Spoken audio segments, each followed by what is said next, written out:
Pemerintah tunduk pada ketentuan konstitusi yang telah diputuskan oleh MK yang menyatakan bahwa jabatan komisioner KPK berlaku dari 4 tahun sebelumnya menjadi 5 tahun. Lalu bagaimana kita menakar untung dan ruginya ketika jabatan dari pimpinan KPK ini menjadi 5 tahun? Kita akan langsung membahasnya dengan Kurnia Ramadana, peneliti dari ICW, dan juga Pak Rumadi Ahmad, tenaga ahli utama kantor staf Presiden. Selamat malam Bapak-Bapak, terima kasih sudah bergabung bersama kami di CNN Indonesia Newsroom. Selamat malam. Selamat malam, teman-teman. Semoga semua dalam kondisi sehat. Saya ke Pak Rumadi dulu. Pak Rumadi, Ya. mungkin terkait dengan putusan MK ini sudah bergulir ya Pak ya, sudah cukup banyak diperbincangkan. Tapi yang baru-baru ini menjadi highlight adalah statement dari Menko Polhukam, Pak Mahfud MD, yang menyatakan bahwa awalnya pemerintah ini agak kurang sependapat sebenarnya. Tapi lagi-lagi karena itu putusan hukum, putusan MK, akhirnya tunduk begitu pula pemerintah. Tapi kami tuh ingin tahu Pak, apa sih sebenarnya yang awalnya membuat pemerintah kurang sependapat hingga harus terjadi diskusi hingga debat juga katanya dengan sejumlah pakar? Ya, Presiden sudah memberi arahan bahwa pemerintah mengikuti sepenuhnya putusan MK seperti yang ditunjukkan oleh Pak Mahfud sebagai Menko Polhukam, dan itu artinya ada implikasi-implikasi yang memang harus dilakukan oleh pemerintah, termasuk merevisi keputusan Presiden terkait dengan terkait dengan pimpinan KPK yang ada sekarang ini. Memang sebelumnya pemerintah mendengarkan pendapat semua kalangan ya, dari kalangan teman-teman aktivis, ahli hukum tata negara, kemudian dari anggota DPR. Pendapat-pendapat semuanya kita simak. Ada yang setuju, ada yang nggak setuju, ada yang mengkritik putusan MK ini, termasuk Pak Mahfud beberapa kali menyatakan secara pribadi memang ada sesuatu yang tampaknya kurang sreg gitu, karena misalnya ada putusan MK yang dianggap tidak konsisten dan lain sebagainya, tetapi pemerintah dalam posisi harus taat dan tunduk pada putusan Mahkamah Konstitusi, karena itulah mekanisme ketatanegaraan yang kita ikuti. Jadi meskipun mungkin sebagian kalangan menganggap ini putusan yang kurang tepat atau tidak adil dan segala macamnya, tetapi itulah mekanisme ketatanegaraan kita, sehingga mau tidak mau pemerintah harus mengikuti putusan MK itu. Itu sih Mbak. Baik. Prinsip yang terkait dengan apa yang akan dilakukan pemerintah terkait dengan putusan Mahkamah Konstitusi ini. Yang awalnya buat kurang sreg itu apa sih sebenarnya Pak Rumadi, hingga akhirnya pemerintah juga sempat ada tidak sependapat begitu dengan apa yang tertuang dalam putusan itu? Apa poin-poinnya? Ya, seperti yang disampaikan oleh Pak Menko itu, misalnya soal masa jabatan. Kenapa antara jabatan ini dan itu berbeda ketika memutuskan jabatan untuk hakim-hakim Mahkamah Konstitusi, misalnya perdebatan-perdebatan itu yang kita dengarkan, yang teman-teman masyarakat sipil juga memberikan kritik. Tetapi sekali lagi, meskipun mungkin secara pribadi ada yang kurang sreg, tidak setuju, tapi karena mekanisme ketatanegaranya begitu, ya mau tidak mau pemerintah harus tunduk dengan putusan ini begitu. Sebelum saya ke Mas Kurnia yang sejak tadi juga sepertinya sudah mau menyampaikan poin-poinnya, Pak Rumadi singkat saja, mengapa kemudian harus diterapkan di masa kepemimpinan yang sekarang Pak? Apa pertimbangannya? Ya, banyak hal Mbak. Kalau Pak Menko Polhukam, Pak Mahfud juga sudah berkomunikasi dengan banyak kalangan, termasuk kalau kita membaca pemberitaan hari ini, Pak Mahfud juga sudah berkomunikasi dengan hakim MK, dan memang masukan-masukan, kemudian putusan MK ini memang berlaku sejak diucapkan di dalam putusan itu, sehingga salah satu pertimbangan pentingnya yaitu bahwa putusan MK itu final dan mengikat dan berlaku ketika putusan itu dibacakan, kecuali ada ketentuan lain dari Mahkamah Konstitusi, misalnya Mahkamah Konstitusi memberikan waktu, misalnya dalam undang-undang tertentu itu kan putusan Mahkamah Konstitusi juga putusan ini bisa dilaksanakan sekian tahun misalnya, tapi sejauh tidak ada norma itu, ya yang diikuti ya bahwa putusan Mahkamah Konstitusi itu ya berlaku ketika diucapkan itu di dalam sidang pengadilan. Baik, dari Pak Rumadi kita ke Mas Kurnia yang juga sudah siap ya argumennya. Kalau melihat sikap dari pemerintah, bagaimana kemudian pandangan ICW terutama ketika putusan dari MK ini langsung diterapkan di masa kepemimpinan yang bisa dikatakan sejumlah pihak ini penuh kontroversi. Silakan. Iya, yang pertama, Mbak Mai, kita harus runtut waktunya. Ketika putusan MK itu dibacakan, respon Prof. Mahfud adalah menemui Hakim MK, kemudian tadi merujuk apa yang disampaikan Pak Rumadi, mengundang banyak pihak akademisi, ada perdebatan sengit di sana. Namun ketika dilaporkan kepada Presiden, ternyata keputusannya anti klimaks. Karena putusan MK itu sudah dipahami final dan mengikat, Mhm. jadi kenapa ada perdebatan mengundang akademisi? Maka dari itu, kami mencurigai keputusan presiden ini tidak didasarkan atas dasar pertimbangan hukum, akan tetapi lebih bernuansa politis. Karena untuk apa mengundang akademisi kalau ujung-ujungnya argumentasi yang disampaikan Pak Rumadi, Prof. Mahfud itu adalah final dan mengikat. Karena memang sumber persoalannya di sini adalah putusan Mahkamah Konstitusi itu sendiri. Yang harusnya putusan MK itu bersifat prospektif ke depan, tapi justru mundur ke belakang demi satu orang namanya Nurul Gufron. Kemudian poin yang kedua adalah kalau kita merujuk pada banyak putusan MK, masa jabatan itu adalah pertimbangan politik yang harusnya diselesaikan oleh pemerintah dan DPR, bukan justru Mahkamah Konstitusi. Selain itu juga MK tidak konsisten ketika ada pihak yang menguji Undang-Undang Mahkamah Konstitusi berkaitan dengan masa jabatan hakim 15 tahun, mereka tidak berani mengeluarkan argumen seperti ini. Maka dari itu sejak awal kami sudah menyuarakan lebih baik pemerintah tetap saja membentuk panitia seleksi pimpinan KPK dan menambah masa jabatannya 1 tahun, bukan justru memperpanjang masa jabatan Firly Bahuri dan 4 orang komisioner lainnya yang sama sekali tidak berkontribusi apapun terhadap pemberantasan korupsi. Selain itu, Mbak Mai, yang penting disampaikan, ini sekaligus menjadi catatan buruk pemerintahan Pak Jokowi. Kita masih ingat selama 9 tahun terakhir, revisi Undang-Undang KPK berada di rezim pemerintahan Pak Jokowi, pimpinan KPK bermasalah dipilih oleh Pak Jokowi, ketika puluhan pimpinan pegawai KPK dipecat, Pak Jokowi tidak mengeluarkan sikap apapun, ditambah yang keempat, Pak Jokowi justru memperpanjang mimpi buruk pemberantasan korupsi akan hadirnya Firly Bahuri, Nurul Gufron, dan 3 orang pimpinan KPK lainnya. Itu, Mbak Mai. Baik, Pak Rumadi, tadi bisa menanggapi apa yang disampaikan oleh Kurnia Ramadana. Selain itu juga kalau kita lihat ya Pak ya, ini menanggapi sikap pemerintah terhadap putusan MK yang ada. Mantan pegawai KPK yang tergabung dalam IM 57 Plus juga menilai bahwa justru putusan ini bisa dikatakan nantinya akan berpotensi menjadi tanda kutip alat gebuk pemerintah nih untuk kepentingan politik. Nah, respon dari pemerintah menanggapi tadi yang disampaikan oleh Kurnia dari ICW dan juga para teman-teman dari IM 57 Plus ini seperti apa Pak Rumadi? Pertama begini Mbak, saya kira kecurigaan itu terlalu berlebihan ya kalau misalnya apa yang diambil oleh presiden ini bernuansa politik dan lain sebagainya. Kenapa pemerintah merasa perlu untuk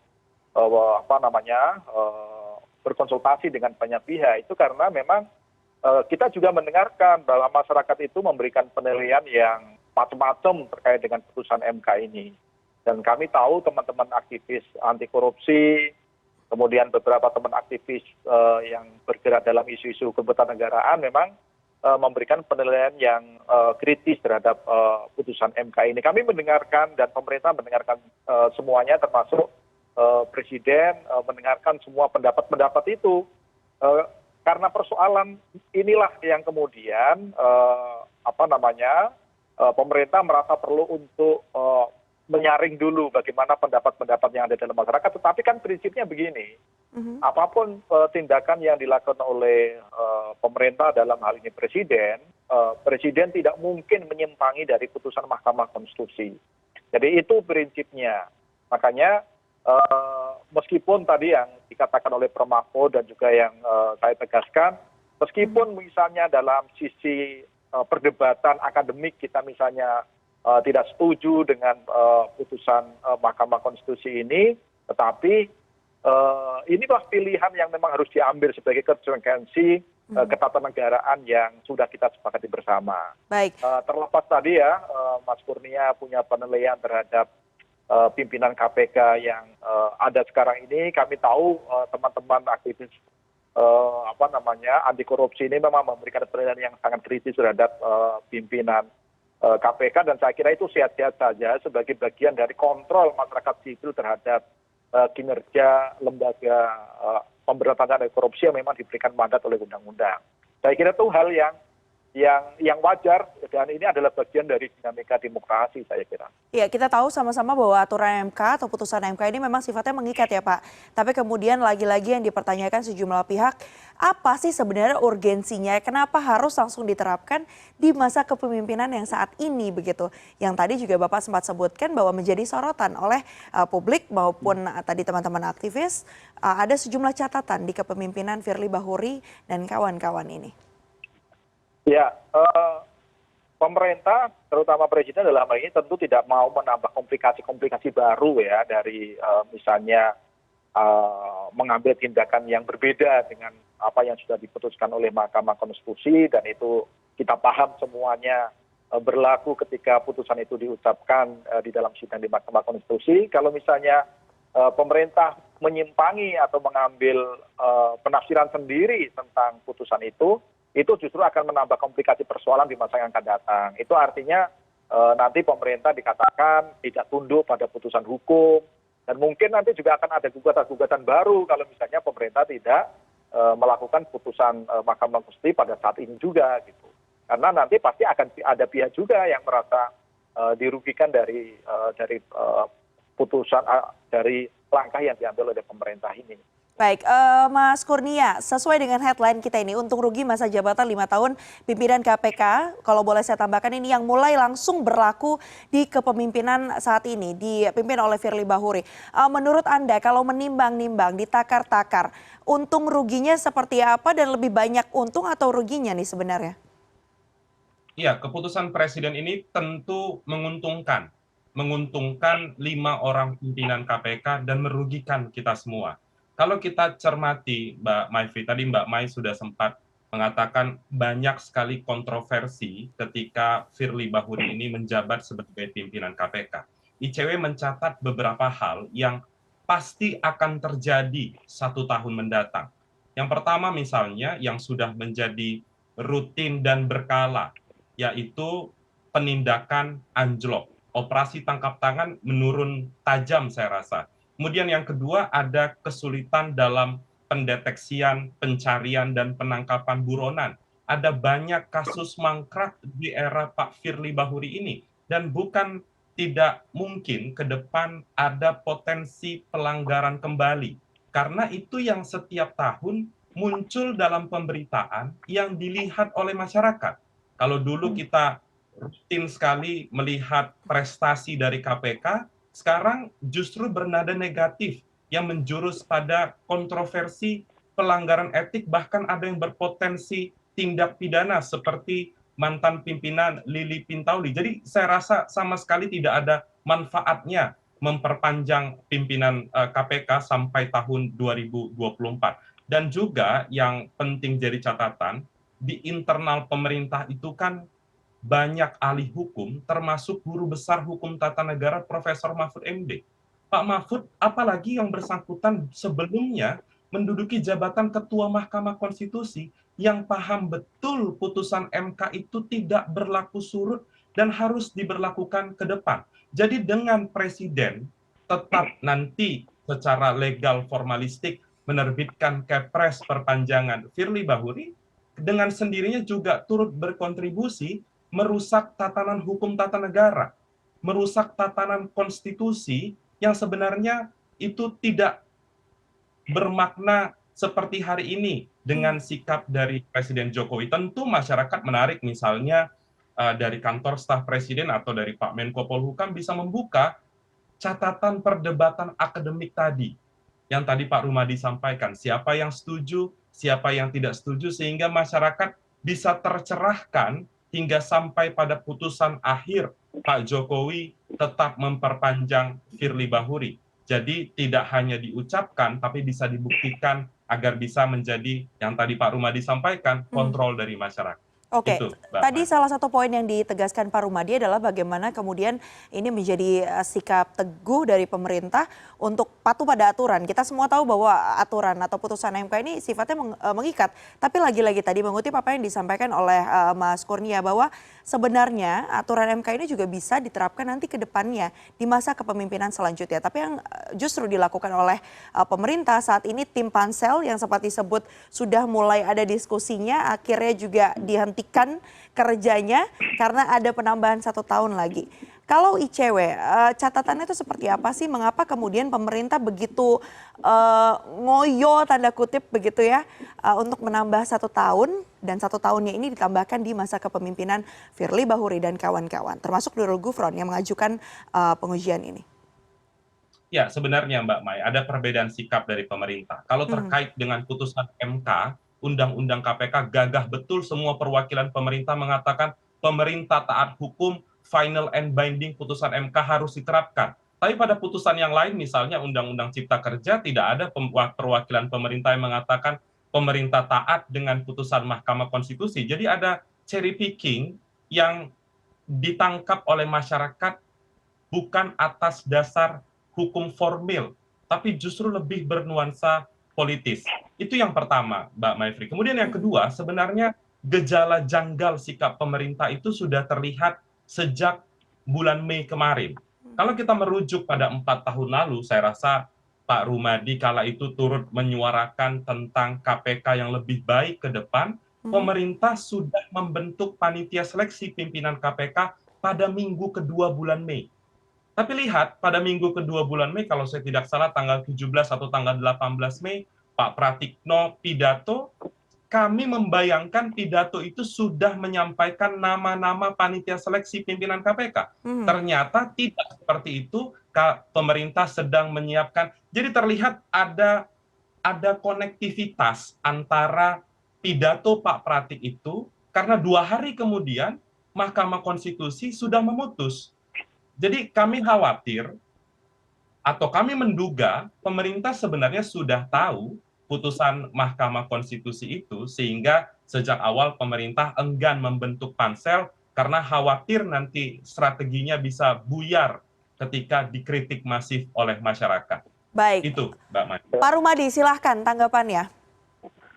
Ya, kalau kecurigaan Mas Kurnia soal apa yang disampaikan oleh Pak Mensesnek, kemudian 2 hari ada putusan MK, saya bisa memastikan bahwa itu memang proses yang terpisah sama sekali. Kami tahu prosesnya bagaimana Pak Mensesnek kemudian menyampaikan itu ke masyarakat, karena memang benar-benar sedang menyiapkan, termasuk sedang menyaring nama-nama yang nanti akan bisa menjadi bagian dari pansel KPK. Jadi sama sekali di luar kalau misalnya dihubung-hubungkan dengan putusan MK yang 2 hari kemudian, sejauh yang saya tahu itu tidak ada hubungan sama sekali karena memang pemerintah benar-benar sedang menyiapkan pansel. Itu yang pertama. Kemudian yang kedua, kalau dari sisi pemerintah ini bukan soal untung rugi, Mbak. Saya tahu Mas Kurnia memberikan perspektifnya soal untung rugi karena sejak menit pertama ketika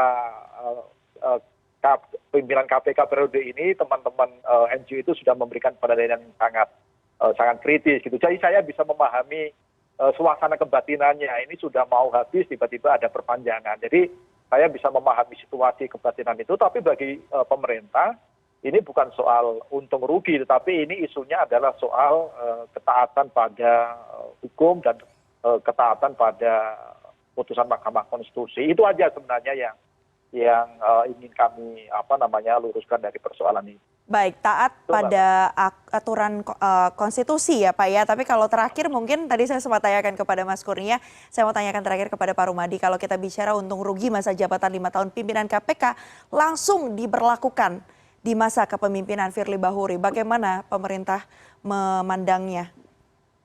Ya, makanya tadi saya bilang bagi pemerintah ini isunya bukan soal untung dan rugi. Jadi untung rugi itu bukan isu bagi pemerintah, tetapi bagi pemerintah adalah apakah taat hukum atau tidak. Gitu. Jadi posisinya di situ Mbak. Kita tidak menimbang-nimbang soal untung dan rugi. Mungkin kelihatannya menguntungkan, tetapi kalau dikatakan tidak taat hukum, tidak taat dengan putusan Mahkamah Konstitusi, itu menjadi isu baru lagi, begitu ya. Nanti bagi kalangan yang yang lain yang berseberangan dengan Mas Kurnia itu bisa mengatakan bahwa presiden tidak taat hukum, presiden membangkang dengan putusan Mahkamah Konstitusi. Kalau tadi dikatakan misalnya terkait dengan Undang-Undang Cipta Kerja misalnya, putusan Mahkamah Konstitusi terkait dengan Undang-Undang Cipta Kerja itu diberi waktu 2 tahun untuk melakukan perbaikan. Ya meskipun kemudian pemerintah mengambil langkah mengeluarkan perpu terkait dengan itu, tetapi kerangkanya masih tetap dalam kerangka hukum, tidak berada dalam konteks di luar hukum. Gitu. Baik, satu hal yang Itu, pasti sejak tadi kita sudah membahas bersama, besar harapan nantinya lembaga anti rasuah ini bisa benar-benar melakukan tugas dan fungsinya untuk memberantas korupsi, bukannya justru membuka ruang-ruang baru di dalam lembaga tersebut ya. Karena seperti yang kita tahu, survei indikator tingkat kepercayaan publik terhadap KPK ini juga kian menurun dan tentu ini bukan satu hal yang diinginkan semua pihak ya. Kita akan tunggu nanti perkembangannya seperti apa, mau tidak mau kita akan simak bersama apa kemudian plus minusnya, kelebihan kekurangan untung ruginya dari penerapan aturan dari putusan Mahkamah Konstitusi ini langsung di kepemimpinan yang di KPK sekarang. Terima kasih banyak kepada peneliti ICW Kurnia Ramadana dan juga tenaga ahli utama kantor staf Presiden Pak Rumadi Ahmad sudah bergabung bersama kami malam hari ini di CNN Indonesia Newsroom. Sama-sama, Terima kasih Pak. Terima kasih Mas Kurnia.